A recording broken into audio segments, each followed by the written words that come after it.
កម្ពុជានៃប្រទេសកម្ពុជានិងប្រទេសម៉ាឡេស៊ីបានជួបពិភាក្សាការងារជាមួយគ្នាក្នុងជំនួបមួយនាថ្ងៃទី7ខែសីហាឆ្នាំ2026នេះដែលបានតាំងចិត្តបដិញ្ញាពង្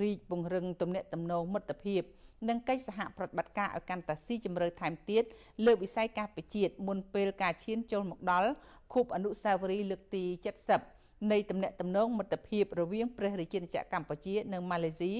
នៅឆ្នាំ2027ខាងមុខនេះឯកឧត្តមនាយឧត្តមសេនីយ៍ទាសីហាឧបនាយករដ្ឋមន្ត្រីក្រសួងការពារជាតិបានធ្វើបដិសណ្ឋារកិច្ចទទួលស្វាគមន៍យ៉ាងកក់ក្ដៅចំពោះសមភាគីរបស់ឯកឧត្តមដាតូស្រីមូហាមេតខាលីតប៊ីនណូឌីនរដ្ឋមន្ត្រីក្រសួងការពារជាតិម៉ាឡេស៊ីដែលបានដឹកនាំគណៈប្រតិភូជាន់ខ្ពស់ក្រសួងការពារជាតិម៉ាឡេស៊ីបំពេញទស្សនកិច្ចជាផ្លូវការនៅព្រះរាជាណាចក្រកម្ពុជា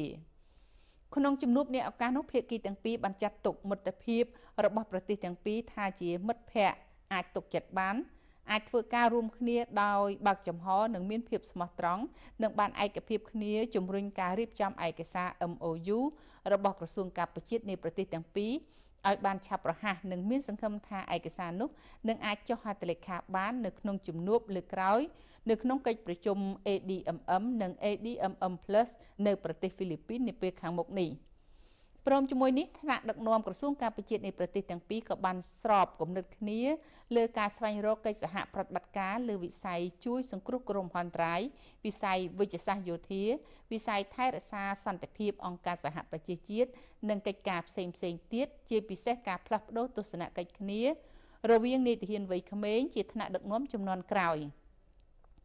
ភាគីទាំងពីរក៏បានផ្លាស់ប្តូរទស្សនៈគ្នាជុំវិញសភាពការតំបន់និងសភាពការពិភពលោកនិងបានវិតម្លៃខ្ពស់ចំពោះកិច្ចខិតខំប្រឹងប្រែងរបស់អាស៊ានពិសេសតួនាទីសំខាន់របស់ប្រទេសម៉ាឡេស៊ីក្នុងការជ្រោមជ្រែងគោលការណ៍មជ្ឈភាពអាស៊ានការរួបរวมគ្នាកសាងភាពធន់